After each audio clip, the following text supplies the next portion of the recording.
Hello बच्चों, let's read the question. Which of the substance is purified by sublimation? Naphthalene, benzoic acid, camphor और all of this. तो हमें बताना है कि कौन सा सब्सटेंस यहाँ पे दिया हुआ है जो कि सब्लिमेशन से हम प्यूरिफाई करते हैं। तो पहले हम ये यहाँ पे ये समझना पड़ेगा कि सब्लिमेशन चीज होता क्या है। तो जब भी एक सब्सटेंस सॉलिड स्टेट से डायरेक्टली वेपर स्टेट में कन्वर्ट होता है तो उसी को हम क्या कहते हैं? सब्लिमेशन। तो हम यही लिखेंगे, a substance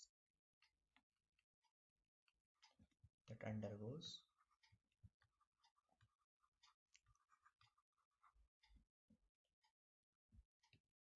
from solid state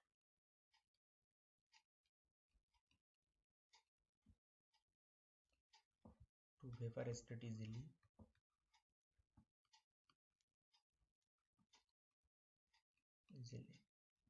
इसको हम क्या कहेंगे? जैसे हम ये सॉलिड स्टेट में कोई कंपाउंड है उसको जब गैसियस स्टेट में कन्वर्ट हो जाता है उसको हम क्या कहते हैं?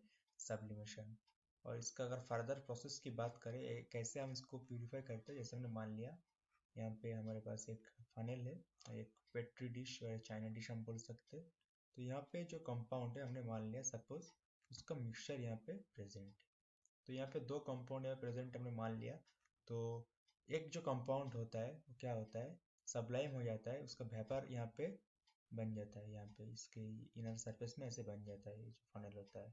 उसके बाद क्या होता है? उसके बाद हम इसको कूल डाउन करके प्यूरिफाई कर लेते हैं। तो ऐसे ही सब्लिमेशन प्रोसेस अकर होता है। तो हमें पता है कि नैप्थलीन जो है ये भी वेपर में बन सकता है, तो ये भी सब्लिमेशन शो करेगा। बेंजोइक एसिड भी सेम पेपर में बन सकता है, तो ये भी सब्लिमेशन शो करेगा। और कैम्फर भी सब्लिमेशन शो करेगा, क्योंकि यहाँ पे इसको हम ऐसे कलेक्ट कर सकते हैं पेपर में बना के। ऐसे इसको हम हीट करना पड़ता है फिजिकली। हीट करके ये जो होता है पेपर में कन्वर्ट हो जाता है, इसको हम फिर बाद में कलेक्ट कर लेते हैं। तो हमारे पास इस क्वेश्चन का करेक्ट आंसर आएगा, क्या आएगा? D, all of this.